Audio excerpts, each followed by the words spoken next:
हरि विठ्ठल श्री ज्ञानदेव श्रीमंत श्री जगद्गुरु तुकाराम महाराज की। विश्वाचा जनिता म्हणे यशोदेशी माता, ऐसा भक्ताचा अंकित लागे तैसी लावी प्रीत। निष्काम निराळा गोपी लाविल्या चाळा, तुका म्हणे आले रूपा अव्यक्त चांगले, ऐसा भक्ताचा अंकित लागे तैसी लावी प्रीत। श्रीमंत श्री जगद्गुरु तुकोबाराय अभंगातून भक्तीचं विशेषत्व प्रतिपादन करत असताना, भक्ती ही देवाला भक्ताच्या अधीन बनवते।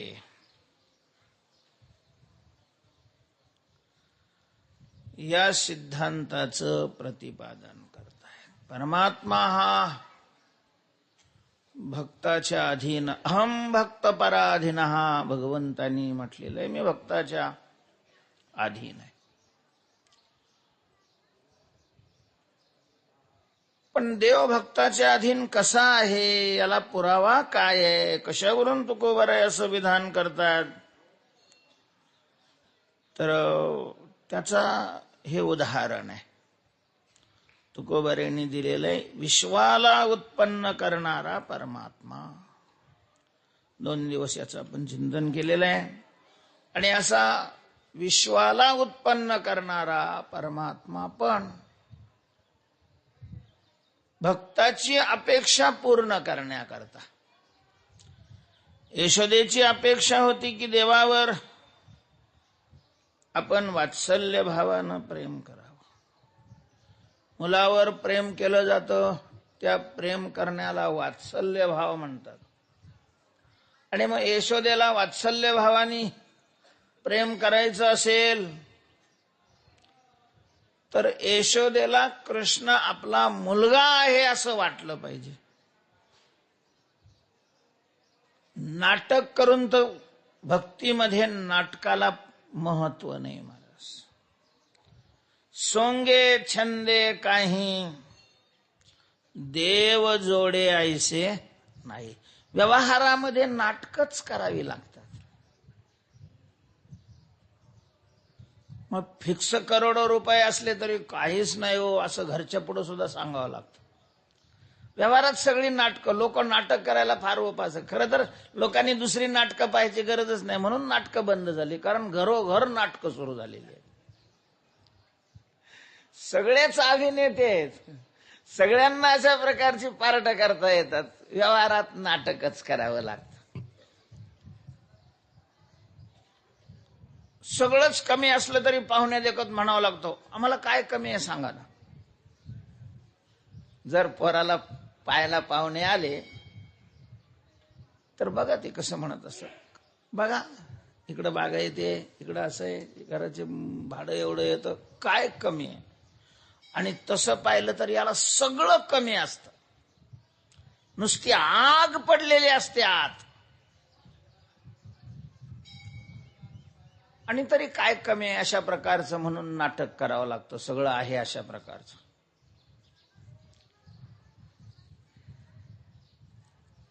लोकांचंच काय, आपण तरी काय करतो, आपण म्हणजे कीर्तनकार असं धरून रज्जू सर्पाकार भासयले जगडंबर हे सांगूनच पैसे कमवतो ना। मग काही नाटक नाही तर हे काय आणखीन दुसरं कसलं नाटक राहिलं। व्यवहारामध्ये नाटकं चालतात, नाटकं ज्याला करता येत नाही तो व्यवहारात मागं पडतो, नाटकं करता यावी लागतात। परमार्थामध्ये नाटक लगेच चालत नाही। परमार्थात देवाशी संबंध आहे, देवाला प्रसन्न करायचं आहे। देवाला प्रसन्न करण्याचं साधन म्हणजे भक्ती आहे। आणि देव नाटकाने नाही प्रसन्न होत,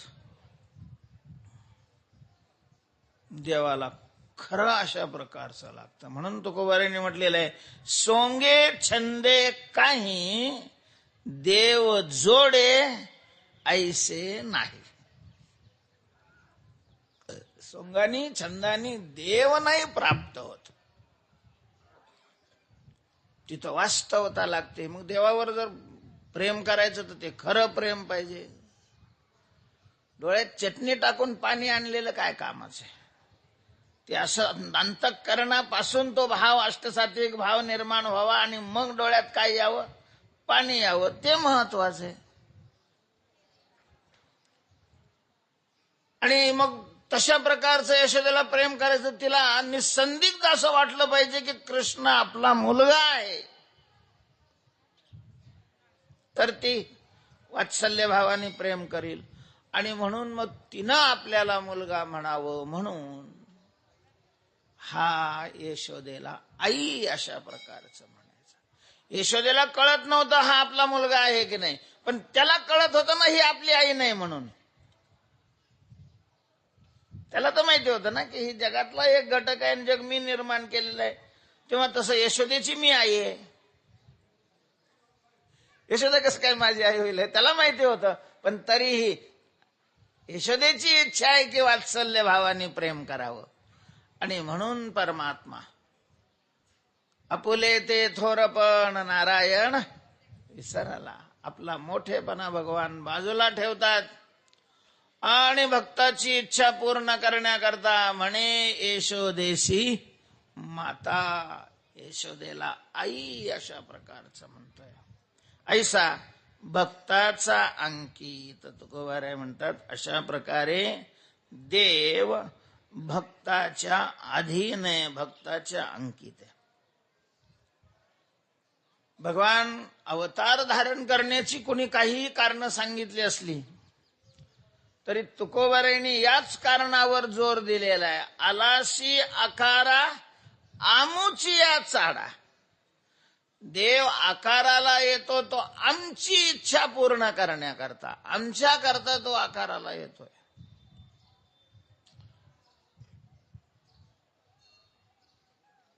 धर्मरक्षावया अवतार घेशी आपुल्या पाळीशी, आम्हासाठी अवतार मत्स्य कुर्मादिशुकर. अहो म्हटले ते दुष्टाचा नाश करण्याकरता अवताराला आल्यानंतर तो दुष्टाचा नाश करतो, पण दुष्टाचा नाश करण्याकरता त्याला अवतार घ्यावा लागतो असं नाही. आणि मग दुष्टाला कसं मारलं जायचं? महाराज ज्याला जगत उत्पन्न करण्याकरता नुसते संकल्पाने व काम भागतंय, त्या जगतातला एक घटक दुष्ट, त्याचा नाश करण्याकरता याला अवतार घ्यायची काय गरज आहे? एखाद्याला जर संपवायचं असेल तर काहीच नाही, ऍक्सिडेंट होणाऱ्या गाडीत बसायची, त्याला बुद्धी दिली, संपलं, काहीच करावं लागत. त्याला कशाला दर शस्त्र हातात घ्यावं लागतं आणि त्याच्याबरोबर युद्ध करावं लागतं, काहीच त्याला करावं लागत नाही.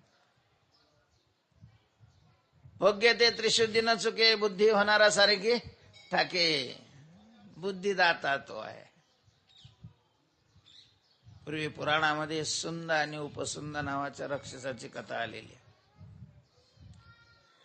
तपश्चर्या करून ब्रह्मदेवाकडून यांनी वरदान मागून घेतलं की, पहिलं तर अपेक्षा तीच असायची की आम्ही अमर झालो पाहिजे.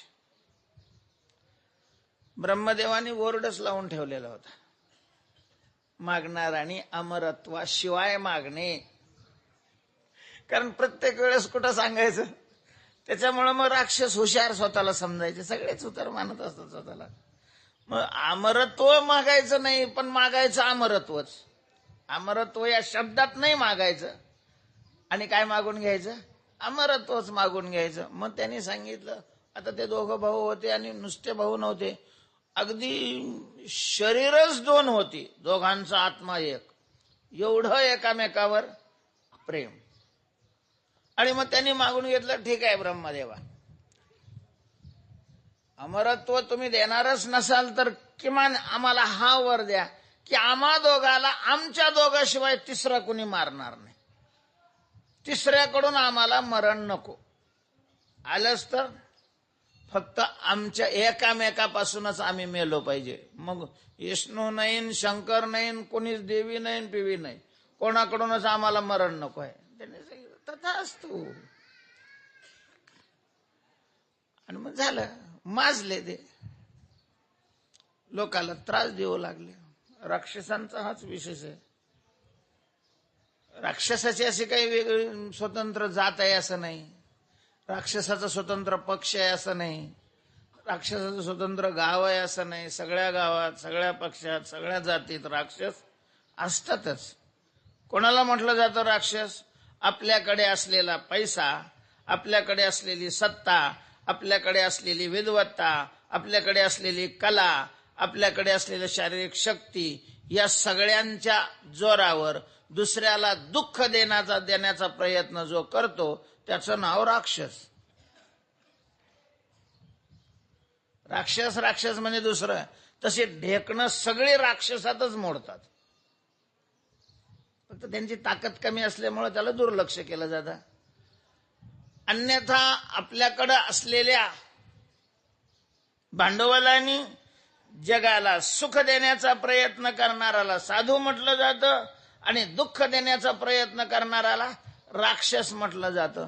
आणि अशा प्रकारची प्रवृत्ती ज्याची आहे, मग तो शेतकरी असला तरी राक्षस, नोकरदार असला तरी राक्षस, अधिकारी असला तरी राक्षस, एखादा नेता असला तरी राक्षस, आणि कीर्तनकार असला तरीही राक्षस.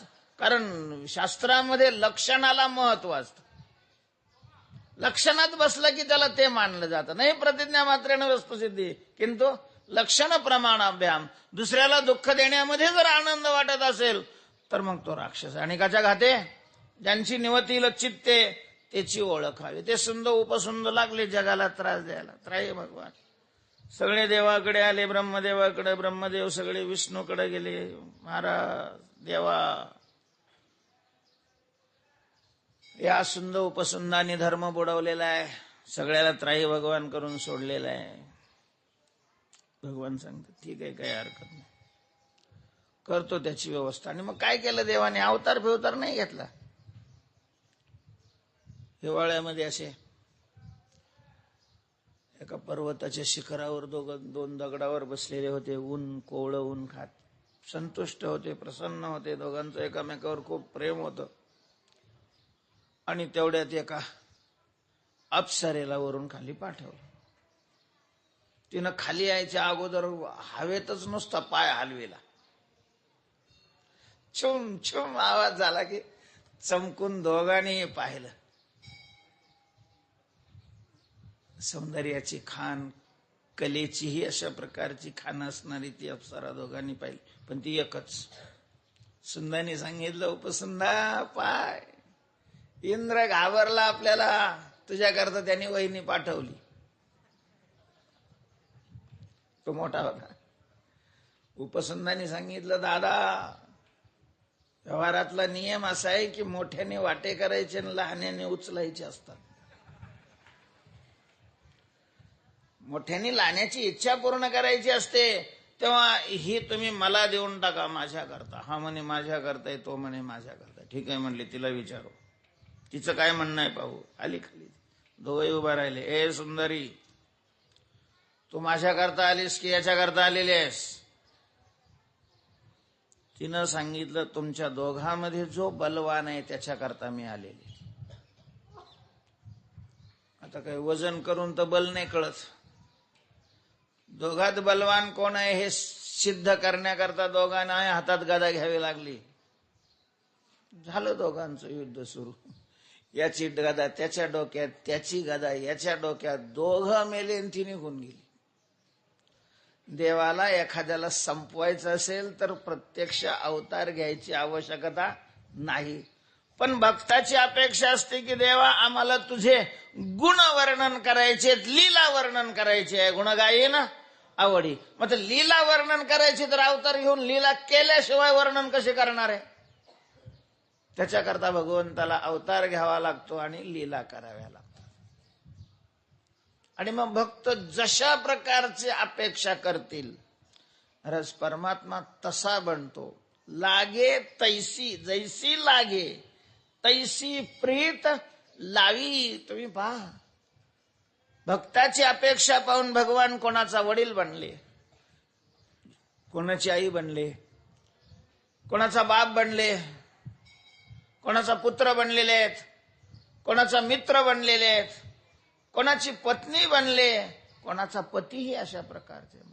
सगळे सगळे अशा प्रकारचे रूप भगवान आपल्या भक्ताकरता धारण करतात. भस्मासूर शंकराच्या मागे लागला, सगळ्यांना माहिती आहे, कारण यांनीच त्याला वरदान दिलं, तू ज्याच्या डोक्यावर हात ठेवशील तो काय होईल, भस्म होईल. आणि मग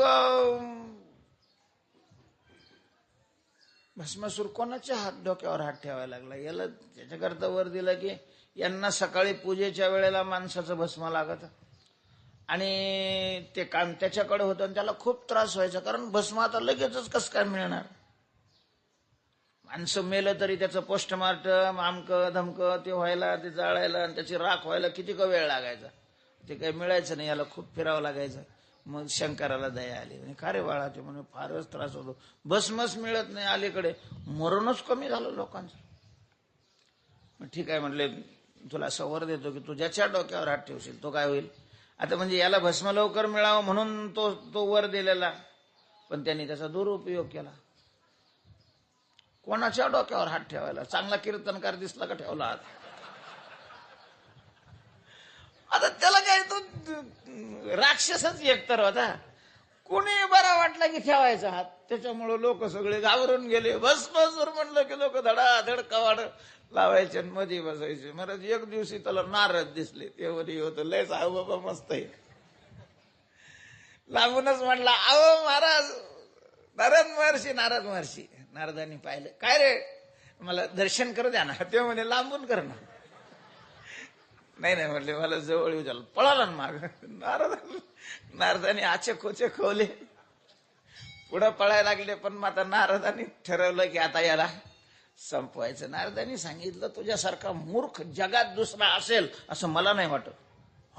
मला मूर्ख म्हणतो, मूर्ख आहे मी, 7 मूर्ख, महामूर्ख, अतिमूर्ख.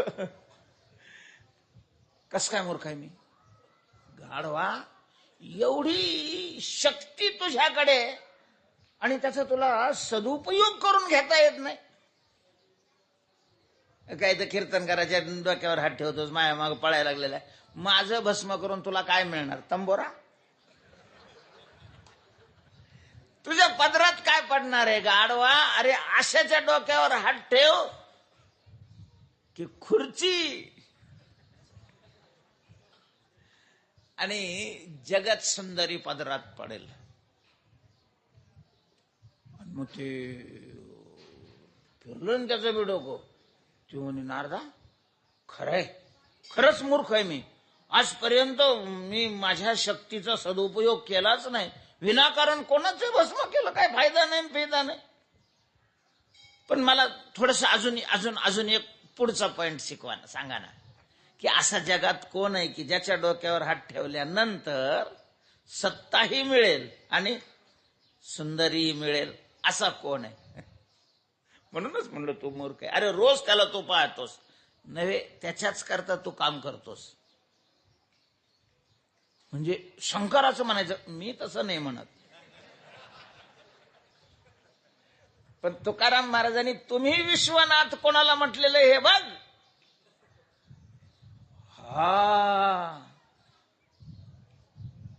शंकराच्या डोक्यावर हात ठेवला तर शंकराचं पदही कॅबिनेट, जागतिक दर्जाचं कॅबिनेट पद मिळेल, संहार मंत्री.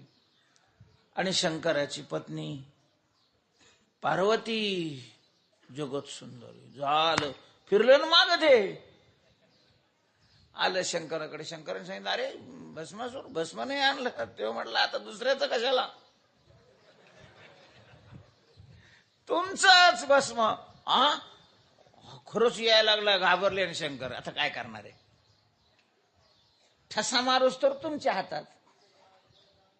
एकदा ठसा मारून घेतला उरावर की आता काही चालत नाही. आता तो जे करील ते सरळ सरळ भोगावंच लागतं, पुन्हा काय चालतं. तसं वर देईपर्यंत यांच्या हातात होतं. आता डोक्यावर हात ठेवला की तो भस्म. मग शंकर असो का कोणी असो, शंकर मनात म्हणतात शंकर्या पळ आता दुसरा काही पर्याय नाही. भगवान शंकर पळायला लागले आणि तो माग पळतोय. शेवट पार्वती मातेनं भगवान विष्णूचा धावा केला. तर विष्णूने पाहिलं याला काय लागते, सुंदर स्त्री. झालं असं काही रूप धारण केलं महाराज. त्यानं पाहिलं की दिलं शंकराला सोडून आणि हे देवी तू इथं तपश्चर्या का करते. ती म्हणे मला योग्य वर मिळावा म्हणून. म्हणजे तुझी कशी अपेक्षा आहे वराच्या बाबतीत. ते म्हणे जगात सर्व सत्ताधीश असावा. बघ म्हणे शंकर पळतोय मला घाबरून. ती म्हणे मग माझी तर तपश्चर्या करायच्या अगोदरच पूर्ण झाली. काही हरकत नाही, करणार माझ्या बरोबर विवाह. हो त्याच्याकरताच तर मी आलेले. फक्त एक आहे. म्हणले काय. आमच्यात कुलाचार आहे. काय कुलाचार आहे. ज्याच्याबरोबर लग्न करायचं त्यानं अगोदर ह्या वडाच्या झाडाखाली माझ्या बरोबर देवतेच्या समोर नृत्य करावं लागतं. तेव्हा म्हणला जन्मभर नाचायचंच आहे आता तुझ्या समोर, त्याच्यात काय एवढं विशेष. पण मला नाचता येत नाही. ते म्हणे मी जसं नाचते तसं तुम्ही नाचायचं. मग ती काय असं असं इकडं तिकडं करता करता तिनं आपला हात डोक्यावर ठेवला. त्यानं आपला हात डोक्यावर ठेवला. मग त्या हातात ताकद होती. ज्याच्या डोक्यावर त्याचं भस्म त्याचंच भस्म झालं. पण मग शंकर घाबरून पुढं पळाले होते. ते असं झाडाच्या आडून मागं पाहिलं हा कुठपर्यंत आलेला आहे. तर तोपर्यंत ते वडाच्या झाडाखाली या दोघांचा कार्यक्रम चाललेला. तो भस्म झालेला पाहिला. भगवान गुप्त झाले. ते झाल्यावर नंतर ज्या वेळेला विष्णू शंकर भेटले, काय शंकरा म्हटले देवा माझी एक इच्छा तशीच अपुरी राहिली. आता काय घेणं देणं होतं का. म्हणले देवा कोणती इच्छा. म्हणले तुमच्या सगळ्या अवताराचं मी जवळून दर्शन केलेलं आहे. आतापर्यंत जेवढेही तुम्ही अवतार घेतले त्या सगळ्या अवताराचं जवळून दर्शन झालेलं आहे. पण तो मोहिनी अवतार मला काही चांगला पाहायला नाही मिळाला. माझ्याकरता एकदा मोहिनी. शंकरा तुमच्याकरता हे रूप आहे ना, ते कशाला पाहण्याची अपेक्षा करता. नाही देवा पण एकदा दाखवाच ना. भगवान विष्णूलाही माहिती होतं की ते रूपच कसलं आहे, मोहिनी आहे. हात जोडून प्रार्थना करावी देवा अशा रूपाच्या जवळ आम्हाला येऊच देऊ नका. ते हबपन फिबप सगळंच गडबडून जाते तिथं. मग पण शंकराने अपेक्षा व्यक्त केली. मग आता काय ऐसा भक्ताचा अंकित परमात्मा. भक्त पराधीन असल्यामुळं शंकराला सांगितलं ठीक आहे आता तुमची इच्छाच आहे तर धरीन मी रूप. झालं महाराज. ज्या वेळेला रूप धरलं भगवंताने मोहिनीचं भगवान शंकराच्या समोर, भगवान शंकर पार्वती जवळ बसलेले होते आनंदवनामध्ये. शेजारी पार्वती माता बसलेली आहेत. स्मशाने क्रीडा स्मरहर पिशाच्या सहचरा. स्मशानात राहणारे सतत चिता भस्म मंत्री असून सुद्धा कधी पॅन्ट नाही घातली. आपल्याकडे धोतर घालणारे सुद्धा मंत्री झाले की पॅन्ट घालून बाहेर देशात जातात. मग पण भगवान शंकर जागतिक लेवलचे मंत्री. पण व्याघ्रांबर बहुतेक तर दिगंबर. म्हणजे असं एवढं कडकडीत वैराग्य. पण महाराज ते रूपच असं विचित्र होतं. म्हणून म्हणलं की देवाला प्रार्थना करत जावी. देवा ते रूप पाहिलं, शेजारी पत्नी आहे हेही विसरले, आपण ऋषी आहोत हेही विसरले आणि लागले माग. जवळ गेल्यावर भगवंताने रूप प्रगट केलं. भगवान शंकर म्हणले मी म्हणलो होतो तुम्हाला की या रूपाची तुम्ही काही करू नका. पण तरी देवाला हे माहीत असताना सुद्धा शंकराच्या इच्छेखातर ते रूप काय केलं, धारण केलं. लागे तैसी. भक्ताला जशा प्रकारची इच्छा असेल, जसं भक्त प्रेम करण्याची अपेक्षा करतो परमात्मा तशा प्रकारचं रूप धारण करतो. तसा गोपाळांना वाटत होतं की देवाने आपला मित्र बनावं. भगवान मित्र झाले महाराज. आपला मोठेपणा सोडून दिला. आणि बर ते पोरं तुकोबारीने वर्णन केलेलं आहे, गवळ्याची ताकपी रे. गवळ्याची पोरं. गवळ्याची म्हणजे गायी राखणाराची. ज्यांच्याकडे गायी होत्या त्यांची नाही, ज्यांच्या दुसऱ्याच्या गायी राखणं त्याच्यावर उपजीविका करणारी अशा प्रकारची त्यांची पोरं. आणि मग त्यांना लोणी कुठून मिळणार? ताक, पूर्वी ताक काही विकत नव्हतं, फुकट द्यायचे. ते ताक आणायचं आणि ते पोरांना द्यायचं. अशी गवळीयाची ताक पेरे कोण पोरे चांगली, पण एवढा त्यांचा छंद देवा. महाराज पोरांना वाटायचं की कृष्णाने आपल्या बरोबर जेवावं, त्यांच्या बरोबर जेवायचं. कृष्णाने आपलं उष्ट खावं, त्यांचं उष्ट खायचा देव. पेंद्याच्या घरी एके दिवशी श्राद्ध होतं. घरच्यांनी सांगितलं, पेंद्या आज बाहेर जाऊ नको, घरी खूप काम आहे. हे आण ते आण ते आण. दुपारपर्यंत नुसतं काम केलं. सकाळपासून त्याला कृष्णाकडे जायची ओढ लागली नाही आणि घरच्यांनी काही जाऊ दिलं नाही.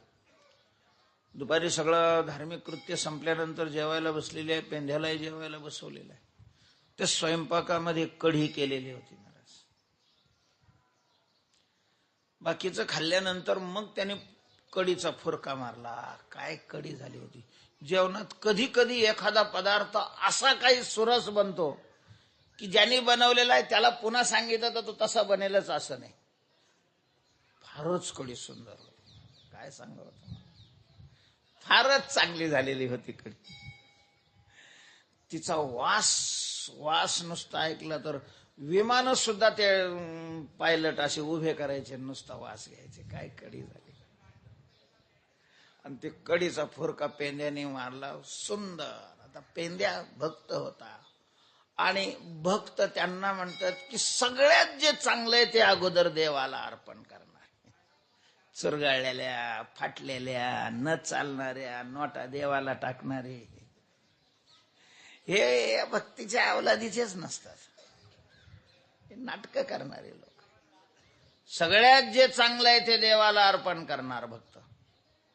पेंद्याला वाटलं इतकी सुंदर कढी आहे आणि कृष्णाला दिल्याशिवाय आपण खायची नाही. महाराज तोंडात गेलेली कढी त्याने आत नाही जाऊ दिली. आतला दरवाजा बंद करून टाकला. पण आता द्यायची कशी काय? पूर्ण वाटी त्याने तोंडात रिचवली असं वर करून आणि पुन्हा तोंड बंद केलं. ते मध्ये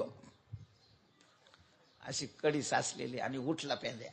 पोरं बाकीची माणसं म्हणे पेंद्या पेंद्या. ते म्हणे लोकाला वाटलं हे वकत आहे, जाऊ दे रे, जाऊ द्या जाऊ द्या म्हणे.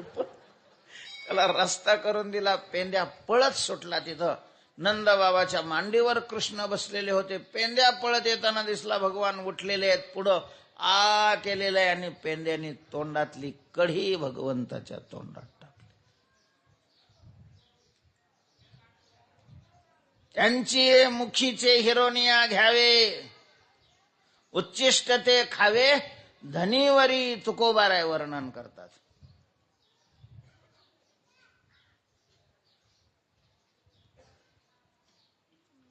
का? त्यांचं तसं प्रेम आहे. भक्ताचं जसं प्रेम असेल परमात्मा तशाच स्वरूपात त्याला प्रतिसाद अशा प्रकारचा देतात. तेव्हा ऐसा भक्ताचा अंकित लागे तैसी लावी प्रीत. आणखीन एक उदाहरण दिलेलं आहे महाराज. भगवान श्रीकृष्ण ईश्वर आहेत याचं चिंतन आपण काल केलेलंच. आणि ईश्वर हा परिपूर्ण आहे. नानवाप्तम वाप्तव्यम वर्तये वच कर्मणी. भगवान सांगतात मला काही जगात मिळवायचंय असं नाही आणि मिळालेलं नाही असं नाहीये. सगळं जगात हे त्याच्या मालकीचं आहे, त्याच्या मालकीचं आहे. आपण म्हणतो हे आमच्या मालकीचं आहे, पण हे नुसतं म्हणण्यापुरतंच असतं. प्रत्यक्षात काहीच नाही. ओ माझी जमीन आहे, त्याला कळत नाही आणि आपल्याला काही घेणं नसतं म्हणून सोडून द्यायचं असतं. कारण हा याचा बाप जन्माला ज्या वेळेला आलेला नाही, हा तर नाहीच नाही. पण याचा बापही जन्माला आलेला नसतो, तेव्हाही ती जमीन असते. आणि याची पोरंही मरून जातात, त्याही वेळेला ती जमीन राहते. आणि याची कशी काय झाली? माझी जमीन म्हणायला लाज वाटायला पाहिजे. काय संबंध आहे? जन्मताना आपण बरोबर आणत नाही, नेताना आपण बरोबर नेत नाही. तुकडा खाण्याकरता दिलेली आहे, लगेच झाली माझी.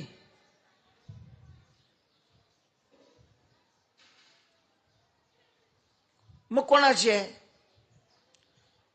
जर माझी नाही तर कोणाची आहे ती? अरे वस्तूवर सत्ता उपादान कारणाची असते. आणि या सगळ्या जगाचं अभिन्न निमित्तोपादान कारण आहे ईश्वर परमात्मा, कृष्ण आहे. कृष्ण त्याचं आहे सगळं जगत. काही अधिकार नाही आपल्याला माझं म्हणण्याचा. माझं म्हणणारा हा चोर ठरतो आणि दंडाला पात्र होतो. सगळं ईश्वराचं आहे. त्याच्यामुळं त्याला कसलीही अपेक्षा नाही, काहीही मिळवायचं नाही, काही मिळालं नाही असं नाही. नानवाप्तम अवाप्तव्यम, असा निष्काम आहे परमात्मा. आणि असंग आहे वृत्तीने. सगळं करून सगळ्याहून तो काय आहे? वेगळा आहे. न चमांतानि कर्माणि निबध्नन्ति धनंजय का उदासीन वदासीनम असक्तं तेषु कर्मसु. असा निष्काम आणि निराळा असताना. निष्काम आणि निराळा आहे. पण निष्काम निराळा स्वरूपाने असणारा हा परमात्मा, पण त्या गोकुळामध्ये त्याच्या भक्त असणाऱ्या, त्याच्यावर जीवाही पेक्षा जास्त प्रेम करणाऱ्या त्या तरुण गोपी, त्यांना ही अपेक्षा होती की कृष्ण आम्हाला पती म्हणून प्राप्त व्हावा. त्याच्याकरता कात्यायनी व्रत अशा प्रकारचं त्यांनी केलेलं. सगळ्यांची ती अपेक्षा होती. तुकोबाराय वर्णन करतात, निष्काम निराळा असणारा, पण भक्ताची इच्छा पूर्ण करण्याकरता गोपी लावी येल्या चाळा. असे काही चाळे करायचे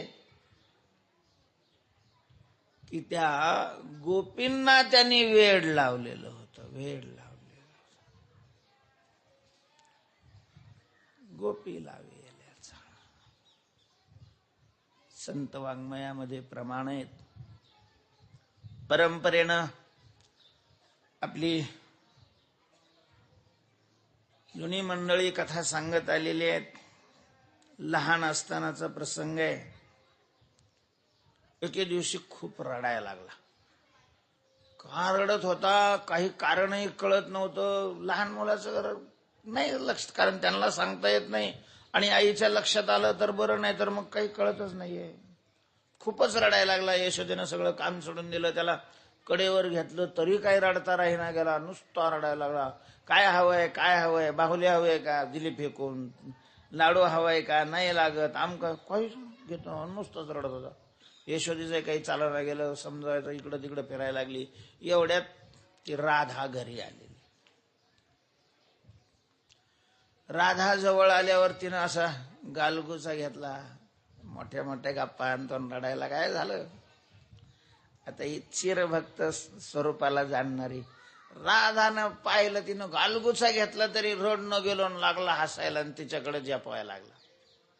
राधेनं त्याला आपल्या जवळ घेतलेलं, शांत झाला. यशोदेला बरं वाटलं, केवढं तरी मोठं संकट टळलं. अगं केव्हापासून मी याला समजावते, हा रडताना थांबतच नव्हता. तुला पाहिल्याबरोबर थांबलेला आहे. घरचं काम सुचत नाहीये. तू घेऊन जाय तुझ्याकडे, जर तुझ्याजवळ शांत राहत असला तर. झालं मग भक्ताला तरी दुसरं काय लागत, तो मज व्हावा, तो मज व्हावा. वेळोवेळा पांडुरंग ती घरी गेलेले, दुपारची वेळ, घरी कोणीच नव्हतं. नवरा कुठं कामाला गेलेला, सासू गप्पा हाणायला गेलेली, एकटीच घरामध्ये राधा आहे. सुंदर अशा प्रकारचे त्यानं खाली बसवलं. कृष्णाला सांगितलं, कृष्णा जेवतो का? तो म्हणे हा. काय खातो? तू देशील ते खातो. तिनं आपली पोळी वगैरे घेतली, त्याच्याकडं पाहिलं, असं काही रूप दाखवलं महाराज त्याला, सरड्यासारखा. हा सेकंदाला रूप बदलतं महाराज. तेच रूप आहे जे आपण पाहिल्यानंतर असं दिसतं, तेच रूप कान्होपात्रा नाही पाहिलं. तिला इतकं सुकुमार दिसलं, तिनं नुसतं बोट लावलं तर पायात बोट घुसलं. तेच रूप माऊलीने पाहिलं, वर्णन केलेलं आहे. पांडुरंग कांती दिव्य तेज झळकती, रत्न कीळ फाकती प्रभा, नाहम प्रकाश सर्वस्य योग माया समावृत. असं काही रूप दाखवलं आणि राधेच्या मुखातून नकळत वाक्य निघून गेलं, कृष्णा किती लहान आहेस रे. तो म्हटला, मोठा होऊ का? एवढं एवढं रांगणार ते पिल्लू, ही लहान आहेस म्हटल्यावर तो म्हणला, मी मोठा होऊ का? ते म्हणे, होशील, पण आता कस काय होणार आहे? तो म्हणला, मी आता होतो. बोल, होऊ का मोठा? तू कस काय मोठा होशील? ते म्हणे, माझ्या गुरुने मंत्र दिलेला आहे. आता कोणत्या गुरुकडे हा गेला होता आणि असा मोठा व्हायचा मंत्र कोणता आहे? म्हणला, मंत्र आहे. ते म्हणे, होय बरं. तिला आश्चर्य वाटलं, असं कसं काय होतं मोठा? ते म्हणे, झाक डोळे. तिने डोळे झाकले महाराज, डोळे उघडले. 25 वर्षाचा तरुण. तिच्या आश्चर्याला पारावार राहिला नाही. असं 1 सेकंद पाहते न पाहते तोपर्यंत तिचा नवरा बाहेरून आला. तिनं कडी आतून लावून घेतलेली, त्याने कडे उघडला. ए, दरवाजा उघड. ती म्हणे, कृष्णा माझे पती आलेले आहेत. तो म्हणे, ये ना का मग, मला काय घेणं. आता का कोणाला घाबरतो महाराज? ते म्हणे, बाबा तुला काही घेणं नाही, पण मी जिवंत नाही राहणार, तू लहान हो ना. तो म्हणे, मला फक्त मोठा व्हायचाच मंत्र दिला, आपल्याला लहान नाही होत. बरं, काय स्थिती झाली असेल त्या बिचारीची, अशी गयावया केली. ते म्हणे, झाक डोळे. पुन्हा लहान झाला. आणि मग तिला धीर आला. तिनं जाऊन कडी उघडली. केवढा आरडायला लागले. मोठ्याचं लेकरू आणलेले, त्याला जीव घालत होते, तर दार उघड, जसे काय कोणाला घेऊन बसले मी. त्याने आला, पाहिलं, असं काही रूप दाखवलं. ते म्हणे, पोरग लयच सुंदर आहे, तू एकटीच राहते, रोज घेऊन येत जा. निष्काम निराळा, स्वरूपाने निष्काम असणारा, निराळा असणारा हा परमात्मा. पण त्या गोपीला यांनी आपल्या रूपाने, लीलेने, बोलण्याने चाळा लावला. चाळा महाराज, त्या गोपी शरीरानेच घरी राहत होत्या. सगळ्यांचं मन कृष्णाजवळ असायचं, मनात तो असायचा. आणि म्हणून मग त्या तक्रारी करायच्या, हरिले माझे हरिले चित्त, भार वित्त विसरले, आता कैसी जाऊ घरा. अशा प्रकारे निष्काम निराळा गोपी लावेल्या चाळा. तर हाही भक्ताचा अंकित याच्यातलाच एक भाग आहे. ऐसा भक्ताचा अंकित तुकोबाराय म्हणतात. हा स्वरूपाने अव्यक्त आहे. आणि अव्यक्त असताना सुद्धा भक्ता करता चांगलं अशा प्रकारचं रूप धारण करून येतो. तुका म्हणे, आले रूपा अव्यक्त चांगले. अव्यक्त जया ते अव्यक्त म्हणू एक कोडे. जे बुद्धी, इंद्रिय, मन यांचा विषय होत नाही, अशा प्रकारच्या वस्तूला, तत्वाला अव्यक्त म्हटलं जातं. जे व्यक्त नाही, कुठल्याही इंद्रियाचा विषय बनत नाही, त्याला अव्यक्त म्हणतात. तशी माया ही अव्यक्त आहे, पण हे त्या अव्यक्ताहून श्रेष्ठ अशा प्रकारचा अव्यक्त आहे. व्यक्ता व्यक्तात सनातन, हा ते अव्यक्त माया स्वरूप अव्यक्त आहे. आणि त्याही पेक्षा हे भिन्नच आहे. अव्यक्त आहे, त्याला रूप नाही, आकार नाही, नाव नाही, याच्या ठिकाणी याला स्पर्श नाही, याचा गंध नाही. असं शब्द, स्पर्श, रूप, रस, गंधानी रहित असणारा हा परमात्मा आहे. कुठल्याही इंद्रियाचा विषय होत नाही, म्हणून अव्यक्त. अव्यक्त निराकार, नाही ज्या आकार, जेथोनी चराचर हरिसी भजे. अशा प्रकारचा स्वरूपाने हा असणारा परमात्मा. पण भक्त अपेक्षा करतात आम्हाला बाकीचं काही माहिती नाही, आमच्या पुढं सगुण साकार स्वरूपाने उभा राहा. तुकोबार आहे भगवंताच्या सगुण साकार स्वरूपाचं दर्शन करण्याकरता म्हणून भामचंद्रावर जाऊन बसलेले होते. अन्न पाण्याचा त्याग केलेला आहे, झोपही सोडलेली आहे, एका आसनावर डोळे झाकून बसलेले आहेत महाराज. त्या कालामध्ये भामचंद्राच्या अवतीभोवती जंगल आहे, हिंस्र पशुचा त्या ठिकाणी वावर आहे. अशा त्या ठिकाणी एकटेच तुकोबार आहे. काय तुकोबार यांचं कसं अंतकरण होतं काय माहिती महाराज. भीती हा शब्दच तुकाराम महाराजाकडे नव्हता. घाबरतच नव्हते तुकोबार आहे, भीतच नव्हते महाराज. तुकोबार यांनी असे काही ठिकाणी अभंग चरण लिहून ठेवलेले आहे की आज 400 वर्ष झाली, किती काही बदल झालेला आहे, तरी ते स्पष्ट समाजात उच्चारताना माणसाला काय वाटते, भीती वाटते. ते त्यावेळेला तुकोबारांनी दिलं असेल, त्याचा पडसाद काय उठेल कधी तुकोबारांनी त्याची तमा बाळगलीच नाही. घाबरतच नव्हते तुकोबार.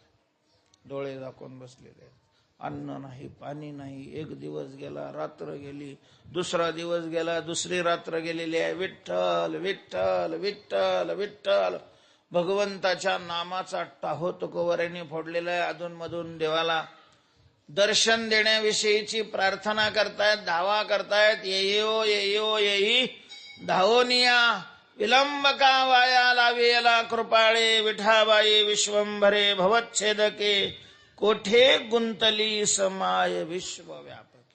7व्या दिवशीचा प्रसंग आहे. तुकोबाराय सावध होते, डोळे झाकलेले होते. भगवंताने आपल्याला दर्शन द्यावं अशा प्रकारची मनामध्ये आस धरून बसलेले होते. तेवढ्यात फा फा अशा प्रकारचा फुसकारा तुकोबारांच्या कानावर येऊ लागलेला आहे. सळ सळ सळ सळ आवाज येऊ लागलेला. तुकोबाराय तरीही डोळे उघडले नाही आणि जागचे हल्लेले नाहीत. विठ्ठल विठ्ठल विठ्ठल नामस्मरण. आकाशवाणी झाली, अहो तुकोबाराय, ज्या पांडुरंगाच्या दर्शनाची इच्छा धारण करून तुम्ही या ठिकाणी बसलेले आहात, तो पांडुरंग सापाच्या रूपाने तुमच्या समोर आहे. डोळे उघडा आणि करा दर्शन त्याचं. तुकोबाराय म्हणतात, सापाच्या रूपाने दर्शन म्हणजे मी सापाला पाहण्याकरता 7 दिवस इथं येऊन बसलोय का? शास्त्र सांगताय की सगळं जग हे परमात्म्याचं स्वरूपच आहे. तुका म्हणे एका देहाचे अवयव. कुठल्याही पदार्थाच्या दर्शनात पांडुरंगाचंच दर्शन होतंय. कारण जे जे भेटे भूत ते ते मानिजे भगवंत. मला सापाच्या रूपात देव परमात्मा नाही बघायचा, मला परमात्म्याच्या रूपात परमात्मा पाहायचा आहे. उद्धव अक्रूराशी अनेक व्यासांबऋषी रुक्मांगदा प्रल्हादासी दाविले, ते दाखवी तरी मी पाहेन पाहेन. नाही उघडले महाराज तुकोबारांनी डोळे. शेवट भगवंताला सगुण साकार स्वरूप धारण करून पुढं उभं राहावं लागलं आणि म्हणावं लागलं, अहो तुकोबाराय, तुमच्या इच्छेप्रमाणे आम्ही रूप धारण केलेलं आहे, आता डोळे उघडा. आणि मग तुकोबारायांनी डोळे उघडलेले आहेत. खूप खूप तुकोबारायांना आनंद झालेला आहे. तेव्हा अव्यक्त असणारा हा परमात्मा रूपाला येतो केवळ भक्ताची इच्छा पूर्ण करण्याकरता. ध्रुव बाळाच्या चरित्रामध्ये असं आहे, ज्या वेळेला सावित्रीईने बापाच्या मांडीवरून त्याला बाजूला फेकलं, क्षत्रियाचं तेज अपमान त्याला सहन झाला नाही, रडत रडत आपल्या आईकडे आलेला आहे. आईला सांगितलं, आई असं असं झालेलं आहे. आई तरी काय करणार आहे. आईनं सांगितलं, बाळा याकरता मी तुला तिथं जाऊ नको म्हणत होते. तो म्हणला, तो माझा बाप नाही का? आहे. मग मला माझ्या बापाच्या मांडीवर बसायचंय, तू चल. तिच्या डोळ्याला पाणी आलेलं आहे, बाबा तशी स्थिती नाही आहे. मग मला माझी बापाची मांडी कोण देऊ शकतो आई, तू जर देऊ शकत नाही तर? आता कोण आहे? ज्या वेळेला राजाच एखादा अन्याय करतो त्यावेळेला न्याय मागण्याकरता कोणतं स्थळ आहे? सामान्य इतर लोकांनी कोणी अन्याय केला तर आपण दाद राजाकडे मागू शकतो, पण राजाच ज्या वेळेला अन्याय करायला लागतो त्यावेळेला दाद कोणाकडे मागायची? तर राजा ज्याचा प्रतिनिधी आहे त्या देवाकडे. म्हटले देव तुला ती मांडी देऊ शकेल. देव देईल? हा देव देईल. कुठं आहे तो? तपश्चर्या करावी लागते बाळा त्याला, तू अजून खूप लहान आहेस. आईला झोपू दिलं आणि महाराज निघाला तपश्चर्या करण्याकरता. तप कशाला म्हणतात, कशाबरोबर खावं लागतं, कुठं काहीच माहिती नाही. निघाला. नारद रस्त्यात भेटलेले आहेत. नारदांनी पुष्कळ त्याला समजावण्याचा प्रयत्न केला. त्याने सांगितलं नाही, तुम्ही ऋषी आहात तर तपश्चर्या कशी करायची आणि किती करायची, कुठं करायची हे मला सांगा. जोपर्यंत मला देव भेटणार नाही तोपर्यंत मी परत जाणार नाही. देहम पातयामी वा कार्यम साधयामी. एवढं 5 वर्षाचं पोरगं महाराज. मग नारदांनी त्याचा निश्चय पाहून सांगितलं, ठीक आहे, मंत्राचा जप एकांतामध्ये वृत्ती स्थिर करून करणं याला तप म्हणतात. कोणत्या मंत्राचा? ओम नमो भगवते वासुदेवाय हा 12 मंत्र आहे. तोंडाने या मंत्राचा जप करायचा आहे आणि चित्तामध्ये अशा स्वरूपाचं ध्यान करायचं आहे. वृत्ती पूर्ण एकाग्र झाली तर तुला परमात्मा दर्शन होईल. एकांतात ध्रुव गेलेला आहे. अखंड नामाचा जप आणि ध्यान चालू आहे.